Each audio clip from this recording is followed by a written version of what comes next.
यह मंदिर 51 शक्तिपीठों में आता है।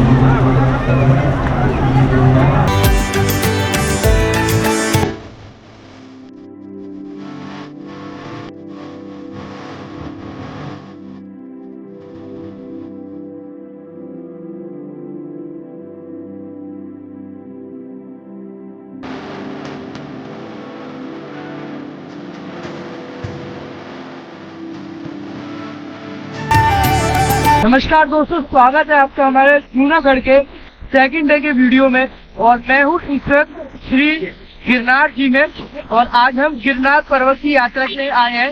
आप मेरे पीछे मार्केट एरिया देख रहे हैं, ये यहाँ की गिरनार की मेन मार्केट है। यहाँ तक हम ऑटो बुक करके आते हैं। अगर आपके प्राइवेट गाड़ी आप उससे भी आ सकते हैं। और रोपवे का रास्ता इस तरफ है, तो हम रोपवे से जाने वाले हैं। वैसे तो आप चाहते हैं तो 10,000 स्टेप्स आप चढ़ के भी जा सकते हैं, बट टाइम की कमी के कारण हम यहाँ से रोपवे से जाने वाले हैं। तो चलते हैं और रोपवे के टिकट काउंटर के पास चल के आपको टाइमिंग वगैरह बताएंगे। साथ में रोपवे का टिकट चार्जेस वगैरह कितना था वो सारा इस वीडियो में मैं आपको बताने वाला हूँ। तो यहाँ आप जैसा कि देखेंगे सामने कितनी लंबी लाइन रोपवे के लिए लगी हुई है। अगर आप रोपवे से आना चाहते हैं तो आपको यहाँ पे जो रोपवे का टाइमिंग है उससे लगभग आधे घंटे पहले आना पड़ेगा। और मेरे पीछे देखो आप, ये पूरा पार्किंग एरिया है। जो भी आपके 4 व्हीलर वगैरह वो यहीं पे पार्क होते हैं।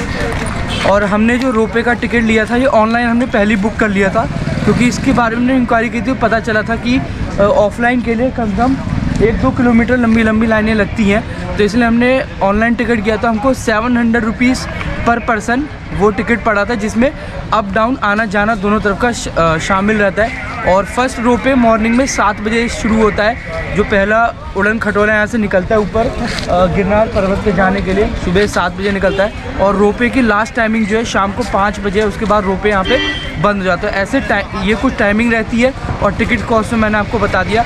अब जैसे कि हमने ऑनलाइन टिकट कराई थी, तो अभी चल के देखते हैं कि हमें भी लाइन में लगना पड़ेगा या हमें एंट्री अलग से मिलेगी। ये लाइन जो आप देख रहे हैं ये ऑफलाइन टिकट की लाइन है, जो काफ़ी लंबी है, लगभग 1 किलोमीटर लंबी लाइन लगी हुई है। ये ऑफलाइन वालों की है। और यहाँ पर ये हमारी ऑनलाइन टिकट की लाइन है। तो हमने तो सोचा था कि ऑनलाइन टिकट लिए तो शायद साइड से एंट्री हो जाए, अलग से कोई भी लाइन वगैरह नहीं लगानी पड़ेगी। मैंने गार्ड से यहाँ पे कंफर्म किया, सिक्योरिटी गार्ड से बता रहे कि इसमें सुबह 7 बजे से 8 बजे वाले टाइमिंग के लोग जो हैं वो भी यहाँ पर लाइन में लगे। तो मतलब अगर आप ऑनलाइन या ऑफलाइन है तो भी आपको लाइन में यहाँ पर लगना पड़ेगा। ये यहाँ का चेक पॉइंट है। यहाँ आपकी सारी चीज़ें सिक्योरिटी वाले चेक करते हैं। और कोई भी प्लास्टिक आइटम आपको ऊपर ले जाने नहीं देंगे। पानी की बोतल भी ऊपर अलाउ बिल्कुल भी नहीं है। हाँ, अगर आप अपने साथ थैले वगैरह में कोई चीज़ ले जाना चाहते हैं और लेकर तो जा सकते हैं, वो कुछ इस तरीके के थैले में आप सामान लेके जा सकते हैं। हम भी कैरी कर रहे हैं। लेकिन देखो ये साथ में थैले के अंदर कर दिया, प्लास्टिक बिल्कुल भी अलाउ नहीं है। साथ में पेपर बैग यहाँ से आपको मिलेगा, उसमें आप चीज़ें लेके आप जा सकते हैं। प्लास्टिक आइटम ऊपर बिल्कुल भी अलाउ नहीं है। तो सारी चेकिंग की फॉर्मेलिटीज़ करा के हम लोग आ चुके हैं अपना। और अब यहाँ पे लाइन स्टार्ट होगी, मतलब ये मेन एंट्री है। चेकिंग करा के यहीं से बाहर आते हैं और इसके बाद मेन एंट्री रोपवे के लिए यहाँ से चालू होती है। और यहीं से अभी हम रोपवे के लिए ऊपर गिरनार हिल के लिए जाने वाले हैं। हम लोगों को रोपवे के वेटिंग हॉल में बैठे हुए, जहाँ पे सभी लोगों को लाइन लगा के बिठाया जाता है। देखो कितनी लंबी वेटिंग एरिया है पूरा। और ऐसा कि हमारा जैसे कि सुबह 7 से 8 बजे का जो रोपवे था, तो प्लान तो यही था कि सुबह 7 बजे आके हम लाइन में लग जाएंगे। और यही था कि होटल से निकल के आने में लेट हो गया, इसी वजह से ये कि इतना वेट करना पड़ रहा। और अभी टाइम हो चुका है 9:15 और अभी भी हम वेटिंग में लगे हुए हैं। और यहाँ पे बार बार अनाउंस कर रहे हैं कि मौसम खराब होने की वजह से रोपवे कभी भी बंद हो सकता है। तो यही रहता है कि अगर आप रोपवे के थ्रू आप गिरनार हिल पे जाते हैं, तो इसमें अगर आपका रोपवे कभी भी बंद हो जाता है बाई एनी इमरजेंसी किसी सिचुएशन में, तो जो टिकट का अमाउंट है वो आपको रिफंड नहीं होता।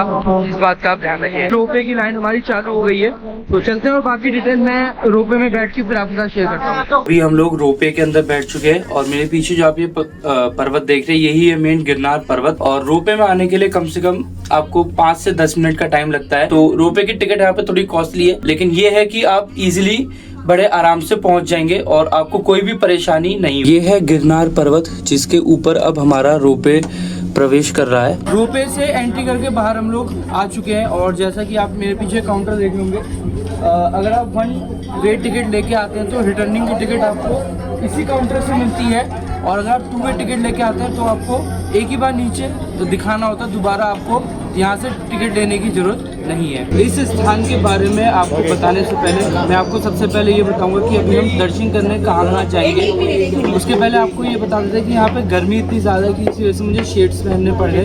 वैसे तो आमतौर पर इतनी गर्मियाँ होती हैं नहीं, बट धूप इतनी ज़्यादा हो रही है कि आंखों पर धूप का चौंधा बहुत आ रहा है, इस वजह से शेड्स पहनने पड़े हैं। और सबसे पहले अभी हम जाएंगे अंबाजी मंदिर दर्शन करने के लिए। सामने आप देख लें, ये है अंबाजी मंदिर और यही दर्शन करने हम जाएंगे। इसके बाद में आप राइट साइड देखेंगे, यहाँ पे 2 पहाड़ियाँ हैं। पहली पहाड़ी पर है गोरखनाथ मंदिर, जो आप सबसे ऊपर वाला देख रहे हैं, ये आपका गोरखनाथ मंदिर, हम यहीं दर्शन करने जाएंगे। इसके बाद में साथ वाली पहाड़ी पे आप देखेंगे तो ये है गुरु दत्तात्रेय जी का मंदिर है। जितने भी लोग यहाँ पर दर्शन करने आते हैं सब यहाँ पर ज़रूर जाते हैं और हम यहाँ भी दर्शन करने जाएंगे। लगभग यहाँ से हमको 3-3.5 हज़ार स्टेप्स क्रॉस करके जाना पड़ेगा। देखते हैं कितना टाइम उसमें लगता है। और उसके बाद में अगर आप यहाँ नीचे देखेंगे, यहाँ आपको पूरा गिरनार हिल का पूरा व्यू मिलता है। मेन गिरनार पर्वत तो यही है जहाँ पर दत्तात्रेय टेम्पल और माँ अम्बा जी का मंदिर है। साथ में जो नीचे आप ये पहाड़ देख रहे हैं, ये रेंजेस, ये गिरनार रेंज है पूरी। और साथ में अगर हम आपको यहाँ दिखाएं तो नीचे आप देखोगे ये आपका हस्तिनापुर डैम है और साथ में वहाँ पे नीचे हस्तिनापुर लेक। तो अभी तो यहाँ पे मौसम जैसा कि आप देख रहे हैं आसपास काफ़ी फॉग हो रहा है, मतलब उतना भी नहीं है लेकिन हल्का सा, जैसे कहते हैं कि मौसम ख़राब रहता है, तो वैसा यहाँ पे भी स्थिति बनी हुई है।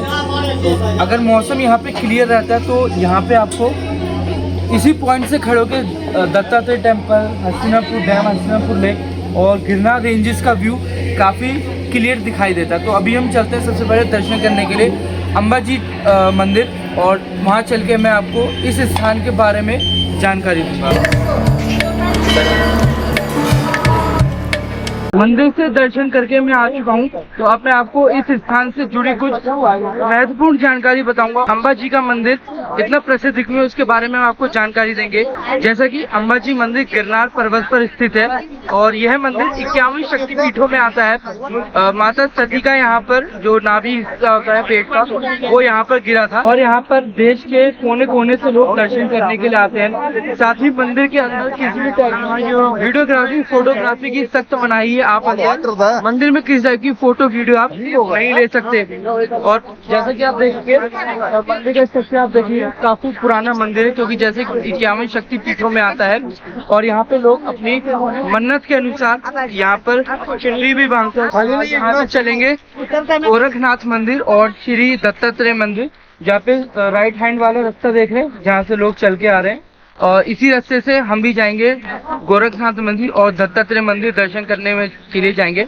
कितना समय लगेगा और कितनी सीढ़ियां आपको यहाँ से चढ़ के जाना है, वो सारी जानकारी आगे चल के मैं इस वीडियो में आपको बताऊंगा। मंदिर जाते समय अगर आप कुछ रास्ते में नाश्ता पानी करना चाहते हैं, वहाँ देखेंगे रेस्टोरेंट वगैरह भी मंदिर के साथ में ही बने हुए हैं। नाश्ता पानी करते हुए आप आगे दत्तात्रेय टेम्पल की तरफ बढ़ सकते हैं। मंदिर तक अगर आप पैदल ठीक से चल के नहीं जा सकते तो यहाँ पर आप लाठी भी ले सकते हैं और 50 रुपए इसका लगता है। और जब आप वापस इनको करेंगे तब इसमें 30 रुपए चार्ज करता है, बाकी के 20 रुपए ये वापस करते हैं आपको।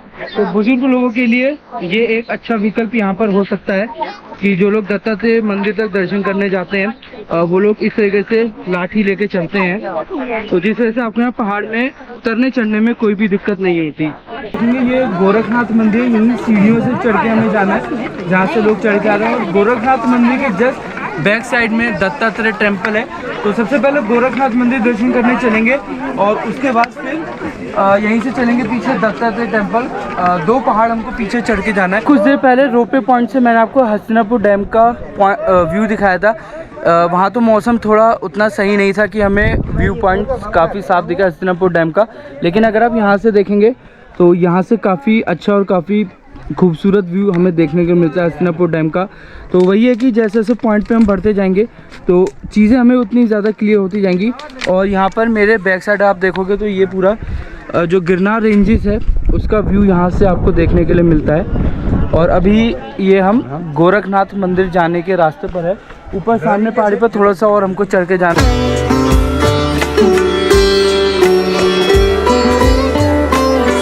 गुरु गोरखनाथ मंदिर से दर्शन घर के बाहर आ चुके हैं।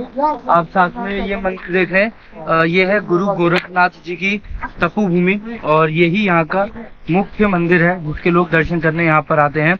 अंदर आप जब दर्शन करने जाएंगे तब आप गुरु गोरखनाथ जी का जो प्राचीन धुना है यहाँ मंदिर का, जहाँ पे तपस्या किया करते थे, उसके आप दर्शन करते हैं। और मंदिर के अंदर किसी तरह की फोटोग्राफी वीडियोग्राफी अलाउ नहीं है मंदिर के अंदर। और मंदिर में अंदर आप श्री मत्स्येंद्र नाथ जी, गुरु गोरखनाथ और श्री काल भैरवनाथ जी के आप दर्शन करते हैं। जब आप चल के थोड़ा सा बाहर आएंगे तो इस साइड अगर आप देखेंगे तो यहाँ श्री गुरु गोरखनाथ जी की चरण पादुका है और इसके भी दर्शन लोग यहाँ पर करते हैं। तो अगर आप यहाँ पर दर्शन करने आ रहे हैं तो एक बार चरण पादुका के दर्शन करना भूलिएगा नहीं। तो अभी यहाँ से ये साथ वाला रास्ता आप देखो, राइट हैंड साइड वाला नीचे होकर जा रहा है, यहीं से हम चलेंगे पीछे दत्तात्रेय मंदिर में दर्शन करने के लिए। यहाँ से आपको व्यू तो नहीं दिख रहा होगा, यह है सामने श्री दत्तात्रेय मंदिर और अभी दर्शन करने के लिए हम यहीं पर जाने वाले हैं।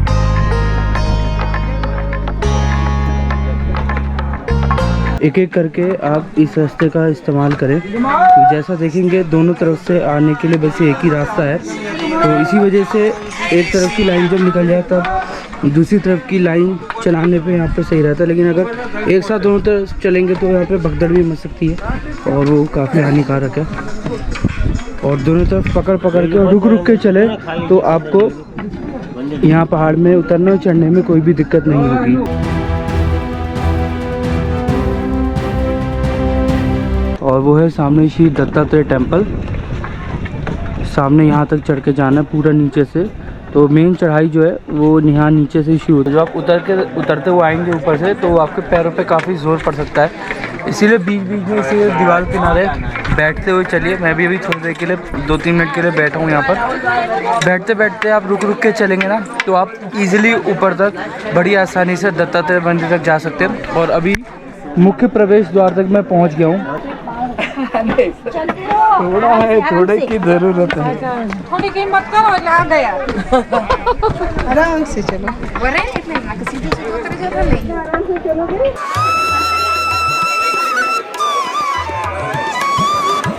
मंदिर से दर्शन करके हम आ चुके हैं। तो आपकी जानकारी के लिए अब मैं आपको दत्तात्रेय मंदिर से रिलेटेड कुछ महत्वपूर्ण जानकारियां देता हूं। मंदिर के अंदर किसी भी तरीके की फोटोग्राफी वीडियोग्राफी अलाउ नहीं है। मंदिर में जब आप दर्शन करने जाएंगे, मंदिर के बिल्कुल बीच में भगवान दत्तात्रेय जी की प्रतिमा है और साथ में वहां पे आप भगवान दत्तात्रेय जी के चरण पादुका के दर्शन करते हैं। और वह चरण पादुका वही है जब भगवान दत्तात्रेय ने गिरनार पर्वत के इस स्थान पर सबसे पहले अपने चरण रखे थे, तो वो उनके वही चरण पादुका आज भी लोग उसके दर्शन करने के लिए आते हैं। जैसे कि गुरु दत्तात्रेय माता अनसुईया जी के पुत्र हैं, जो भगवान विष्णु, भगवान शंकर और भगवान ब्रह्मा जी के दत्तक रूप में जन्म लिया था, जिन्होंने माता अनसुईया के यहाँ। और ये दत्तात्रेय जी की तपोभूमि है। इस स्थान पर जब भगवान दत्तात्रेय जी ने 24 साल तक तपस्या करी थी, उसके बाद भगवान शंकर ने उन्हें यहाँ पर दर्शन दिए और उनके दर्शन देने के बाद इस स्थान को भगवान शंकर ने दत्तात्रेय जी की तपोभूमि घोषित किया। उसके बाद भगवान दत्तात्रेय यहाँ से अदृश्य हो गए और आज भी अदृश्य रूप में यहाँ पर तपस्या करते हैं और लोग दूर दूर से यहाँ पर गिरनार पर्वत की यात्रा करने के साथ भगवान दत्तात्रेय जी के दर्शन करने के लिए आते हैं। अन्य क्षेत्र है, यहाँ आपको मुफ्त प्रसाद मिलता है और प्रसाद इतना स्वादिष्ट होता है कि आप जितनी बार खाओगे आपको उतनी बार खाने का मन करेगा। और प्रसाद में ये लोग 3 चीज़ देते हैं, सूजी का हलवा, कढ़ी और साथ में खिचड़ी। तो कढ़ी खिचड़ी और सूजी का हलवा, ये 3 चीज़ यहाँ प्रसाद में रहती है और इसका कोई भी चार्जेस नहीं है, भरपेट खाने का होता है। जब तक आपका पेट नहीं भरता आप आराम से खाइए। और यही है अन्य क्षेत्र फ्री। तो अंदर तो फोटो वीडियो अलाउ नहीं है, इस वजह से हम आपको नहीं दिखा पाए। वैसे ऊपर एक जगह है स्टेयर्स, यहाँ खड़े तो आपको बता रहा हूँ कि आप जब भी यहाँ दर्शन करना है दोपहर में एक बार यहाँ पे प्रसाद ग्रहण करके ज़रूर जाना। यह रास्ता आप देख रहे हैं, यह रास्ता जाता है गिरनार पर्वत स्थित जैन मंदिर के लिए। लगभग आपको यहाँ से 1200-1300 सीढ़ी उतर के नीचे जाना पड़ेगा।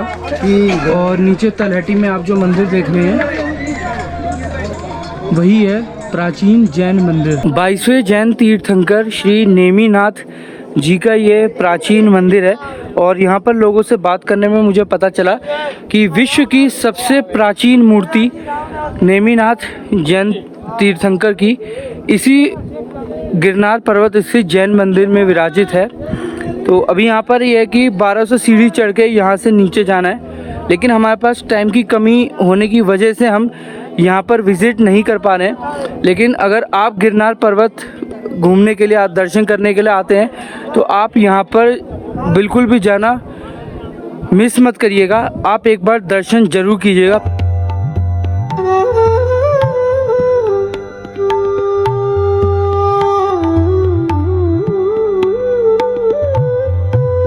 इस समय हम दर्शन करने के लिए आए हैं श्री भावनाथ महादेव मंदिर। आप मेरे पीछे देख रहे हैं, ये है रघुनाथ द्वार, जो मंदिर का मुख्य प्रवेश द्वार है। चलेंगे, सबसे पहले हम दर्शन करके आते हैं, फिर इस स्थान से जुड़ी महत्व और इस स्थान से जुड़ी जानकारी मैं आपके साथ शेयर करूंगा।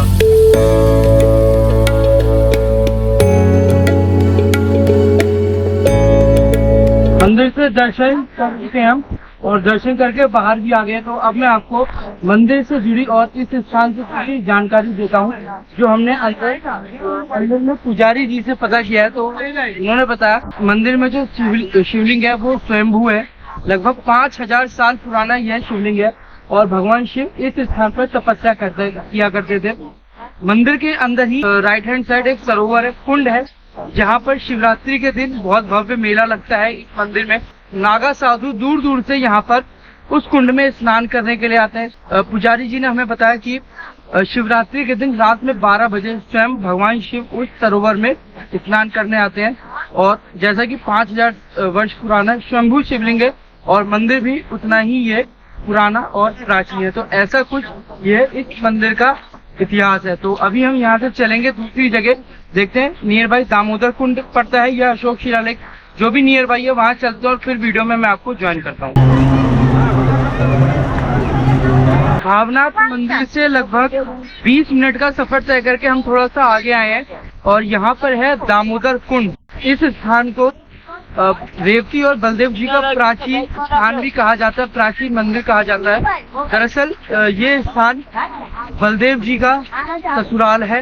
इस स्थान से जुड़ी जो भी जानकारी है वो हम आपके साथ शेयर करेंगे। पहले चल के अंदर हम दर्शन करके आते हैं और जो भी जानकारी है इस स्थान से जुड़ी वो सारी हम इकट्ठा करके फिर आपके साथ शेयर करेंगे।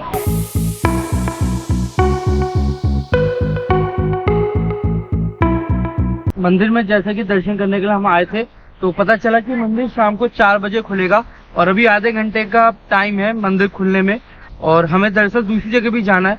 तो अभी फिलहाल हमने बाहर से ही दर्शन कर लिए और यहाँ जो पुजारी जी से उनसे हमने यहाँ के स्थान से जुड़ी जानकारी ली।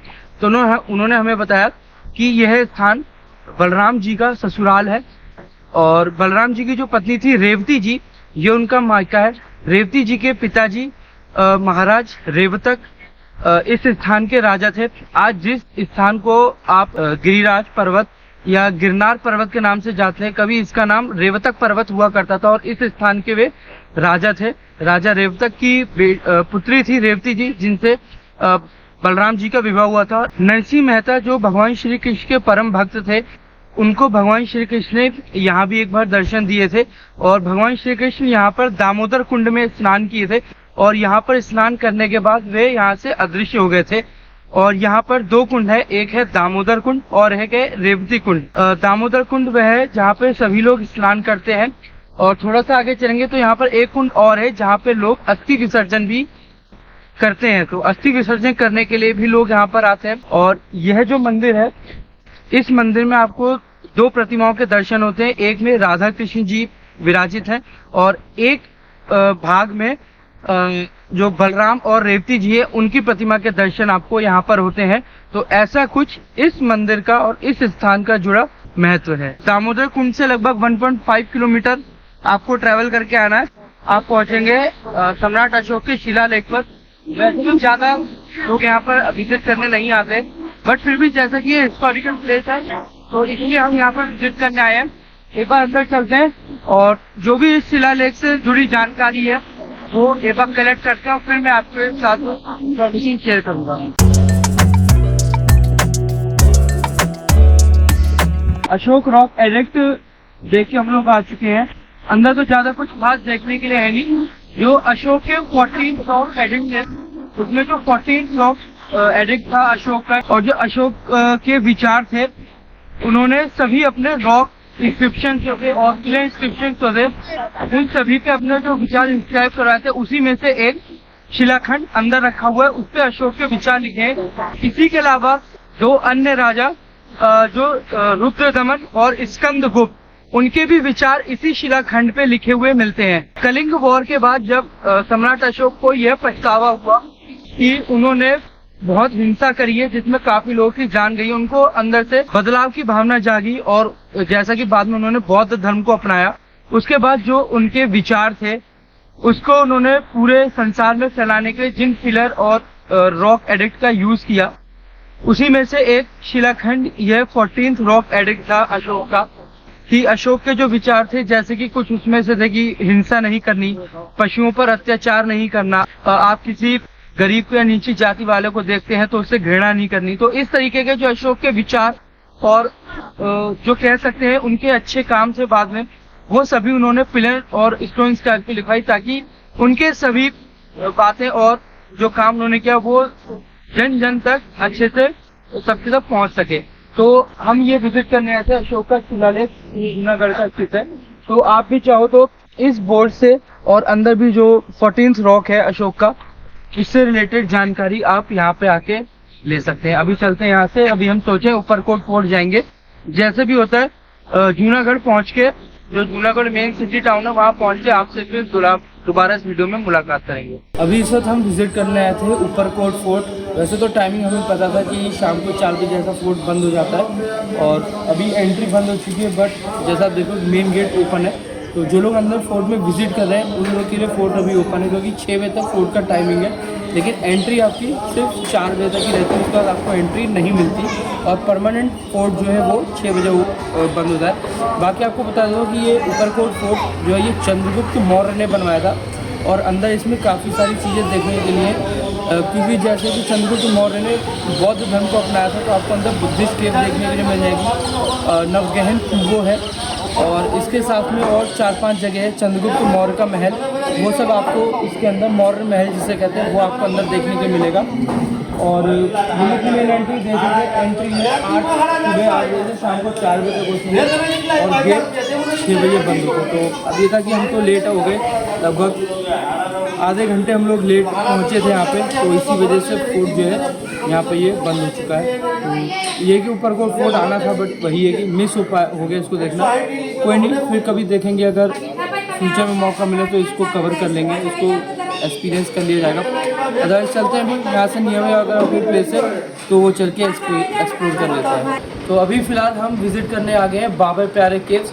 टिकट कॉस्ट है यहाँ का 20 रुपये पर हेड, और यही टिकट आपकी सेम खापरा कोडियार बुद्धिस्ट केव में भी चल जाती है, जिसका डिस्टेंस यहाँ से लगभग 4 से 5 किलोमीटर के आसपास मॉन्यूमेंट वाले बता रहे हैं। और यहाँ बाबा प्यारे केव्स में बहुत कम लोग आते हैं, और मैंने इनसे पूछा कि यहाँ की इम्पोर्टेंस क्या है, मतलब फेमस किस लिए है ये, तो उन्होंने बताया कि लगभग 1000-1500 साल पुरानी केव है। यहाँ कोई बाबा रहा करते थे, कोई उस समय के बाबा रहे होंगे, वहाँ इसी गुफा में तपस्या किया करते थे, इसी गुफा में वो रहते थे।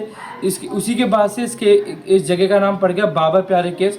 इसको देखने लोग आते हैं, लेकिन बहुत कम, जिसको इस जगह के बारे में पता है वही आता है। तो अभी फ़िलहाल हम यही विज़िट करना है, क्योंकि ऊपरकोट फोर्ट तो हम जा नहीं पाए, तो कहीं ना कहीं अपना टाइम स्पेंड करना है, तो इसीलिए अभी हम फ़िलहाल यहाँ पे आ गए हैं। और अभी जाते हैं अंदर, थोड़ा विजिट करके आते हैं, देखते हैं कितना टाइम लगेगा, उसके बाद दोबारा से इस वीडियो में मैं आपको ज्वाइन करता हूँ। बाबा प्यारे केव विजिट करके आ चुके हैं, और ऐसा है कि बाबा प्यारे केव जो है राजा अशोक के समय की है। तो यहाँ पे 3 केव है, बुद्धिस्ट केव, खापरा कोडिया के और बाबा प्यारे केव। ये तीनों केव्स सम्राट अशोक के टाइम की है। काफ़ी बहुत बड़ी केव है, आपको मतलब 2-3 पार्ट में घूम के देखना पड़ेगा, लगभग 10 से 15 मिनट आपको टाइम यहाँ पे स्पेंड करना पड़ेगा। अभी ये जो है ना, ये मेन रोड को कनेक्ट करती है, रोड जो खापरा कोडिया की तरफ और बाबा प्यारे के रोड को जाने समय जोड़ती है। तो अभी यहाँ से आगे मेन रोड का रास्ता है, उधर चल रहे हैं। समय हो रहा है शाम के 8:35, और इस वक्त रात का डिनर करने के लिए आए हम गीता लॉज, जो यहाँ का one of the famous food prominent joint. अभी हम लोगों का ये प्योर काठियावाड़ी गुजराती फूड आ चुका है, और ये सलाद आइटम हो गया, और ये हो गया थाली आइटम। और इसमें क्या क्या चीजें हमें खाने के लिए दी गई है, जो आइटम दिया गया एक बार आपको बता देते हैं। यहाँ पे सबसे पहले ये हो गया बाजरे का रोटला, साथ में तवा रोटी, साथ में यहाँ पे है पापड़, फ्राइम्स वगैरह है, और ये यहाँ पर है आलू की सब्जी, और ये यहाँ पर है सेव टमाटर, और ये हो गई चने की सब्जी है, चना दाल सब्जी जिसे कहते हैं। इसमें देखोगे आप चने के साथ और भी चीजें इसमें डाली गई हैं। और ये हो गई प्लेन दाल, इसमें हल्का से टमाटर वगैरह का तड़का टाइप पे बना के किया गया है। और ये दो स्वीट अलग से चार्जेबल बेसिस पर थे। और ये हो गया फ्रूट कस्टर्ड, और साथ में ये हो गया आपका दही भल्ला, साथ में ऊपर से अनार वगैरह डाल के मसाला वगैरह डाला, हरी धनिया गार्निश करके बढ़िया सा ये पूरा थाली हमारी रेडी है।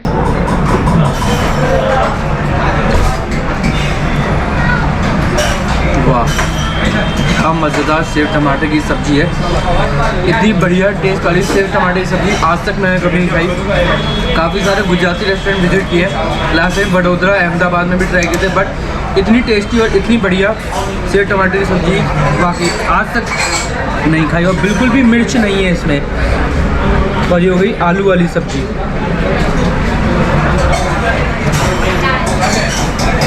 ये भी बढ़िया, बहुत बढ़िया। और ये अपनी गुजराती दाल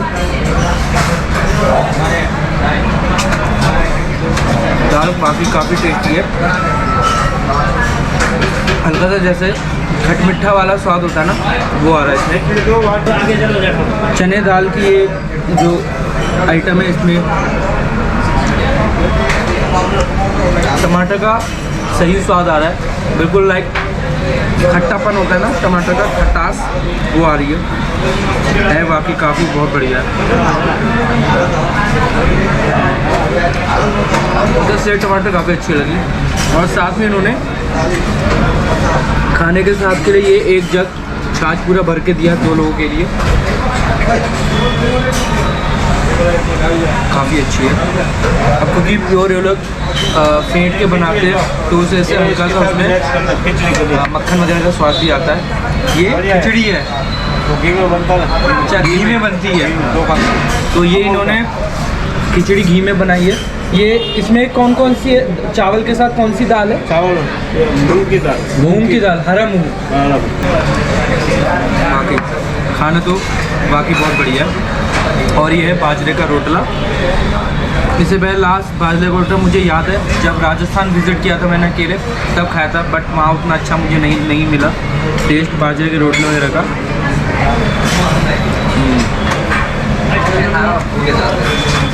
हल्का सा क्रिस्पी भी है और पूरी तरीके से अच्छे से रोस्टेड है।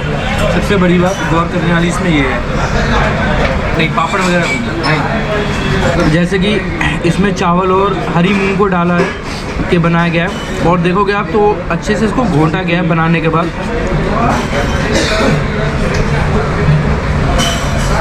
वाकई बहुत टेस्टी फूड है। अच्छा, अभी मेरे को यहाँ पर जो खाना सर्व करते हैं इन लोगों ने मुझे बताया कि ये काठियावाड़ी फूड नहीं है, ये वैष्णव थाली इसको कहते हैं, जिसमें ये लोग किसी भी टाइप का लहसुन प्याज नमक का यूज़ नहीं करते। प्याज वगैरह लोग अलग से देते, नमक भी अलग से देते, ताकि जिसको अपने टेस्ट के अकॉर्डिंग नमक प्याज वगैरह लेना वो ले सकता है। अब देखिए, जैसे कि गुजराती कढ़ी हमें पता है कि जैसे खट्टी मिट्टी होती है, तो जैसे कि हम जामनगर साइड या पोरबंदर वगैरह साइड हाँ गुजराती कढ़ी खाते हैं जो खट्टी मीठी मिलती है, सेम ऐसी यहाँ जूनागढ़ में भी है। खिचड़ी के साथ अच्छा, खिचड़ी के साथ खाई जाती है इसको।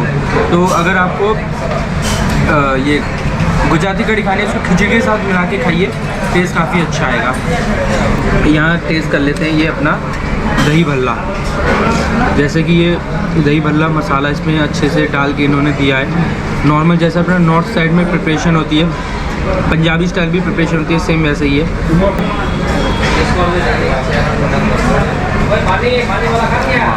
क्या बात है, एकदम में अलग अलग तरीके के स्वीट्स में डाले गए, साथ में अनारदाना भी ऊपर से गार्निशिंग के लिए। वाह, मज़ा आ डे एंड करने से पहले मैंने सोचा आपके साथ कुछ चीज़ें शेयर कर दिया है। जैसे कि हम जूनागढ़ में हैं, तो जूनागढ़ के इंडिपेंडेंस से रिलेटेड आपके साथ कुछ इन्फॉर्मेशन शेयर कर दी जाए। अभी हम जहाँ से खाना खा के आए वहाँ से जस्ट थोड़ा सा चल के आए, और ये है पीछे सरदार पटेल द्वार, जो जूनागढ़ का एक तरीके से आप कह सकते हैं मेन एंट्रेंस है। दिन था 15 अगस्त 1947 का, जिस दिन हमारा देश आज़ाद हुआ था। और उसी दिन इंडिया के कुछ प्रिंसली स्टेट्स थे जो इंडिपेंडेंस होना भी चाहते थे और इंडिपेंडेंस नहीं भी होना चाहते थे। या हम कह सकते हैं कि वे अपना खुद का एक अलग देश, अलग राज्य बनाना चाहते थे। इंडिया के इंडिपेंडेंस होने के बाद उनमें से एक जूनागढ़ स्टेट भी था। तो उस समय जो जूनागढ़ के नवाब थे वो ये चाहते थे कि जूनागढ़ पाकिस्तान के साथ चला जाए। सुनने में कितना अजीब लगता है ना कि हिंदुस्तान के सभी राज्य हिंदुस्तान के साथ रहना चाहते थे, लेकिन जूनागढ़ के नवाब चाहते थे कि जूनागढ़ पाकिस्तान के साथ चला जाए। हालांकि जो जूनागढ़ की जनता थी वो ये नहीं चाहती। सरदार वल्लभ भाई पटेल को जब ये बात पता चली तो वे एक आर्मी लेकर जूनागढ़ आए और आर्मी ने पूरे जूनागढ़ को घेर लिया था। तो सरदार वल्लभ भाई पटेल ने जूनागढ़ की जनता से पूछा कि आप लोग क्या चाहते हैं। राजा से पूछा गया कि आप क्या चाहते हैं, तो जूनागढ़ की जनता ने कहा कि हम हिंदुस्तान के साथ ही रहना चाहते हैं, लेकिन नवाब कह रहे थे कि हम पाकिस्तान के साथ जाना चाहते हैं। तो आर्मी ने पूरा जूनागढ़ को घेरा हुआ था और बाई फोर्सफुली सरदार पटेल ने जूनागढ़ को हिंदुस्तान में विलय कराया। और तारीख थी वो 9 नवंबर की। 15 अगस्त 1947 को हिंदुस्तान आज़ाद हुआ और 9 नवंबर 1947 को जूनागढ़ आज़ाद हुआ। जूनागढ़ के इंडिपेंडेंस से रिलेटेड ये इन्फॉर्मेशन मेरे को आपके साथ शेयर करनी थी। बहुत कम लोगों को इस बारे में जानकारी है, तो मैं चाहता हूँ कि ये जानकारी आप लोगों के ज़रिए सभी लोगों तक पहुँचे। बात करें तो आज के इस वीडियो को हम यहीं पे ख़त्म कर रहे हैं और अब हम यहाँ से निकलेंगे सीधे द्वारका जी के लिए। पहले हम जाने वाले थे जामनगर के लिए और जामनगर से पोरबंदर होते हुए द्वारका जाने वाले थे, बट ऐसा था कि हम बाई रोड ट्रैवल नहीं कर रहे हैं, हम बाई ट्रेन ट्रैवल कर रहे हैं। तो इस वजह से पोरबंदर से वापस जामनगर आके ही द्वारका जाने का प्लान बन रहा था। तो उस वजह से हमने यहाँ से ऐसा तय किया कि यहाँ से डायरेक्ट हम द्वारका जी चले जाएंगे। द्वारका से बस लेके हम पोरबंदर जाके एक दिन वहाँ बिताएंगे और बाकी 2 से 3 दिन हम अपना द्वारका में स्टे रखेंगे और इसके बाद हम आगे सोमनाथ, गिर, दीव ये सारी जगह धीरे धीरे कवर करेंगे। तो आज की इस वीडियो को करते हैं डे एंड। मुलाकात होगी बहुत जल्द एक नई वीडियो में। Thanks for time.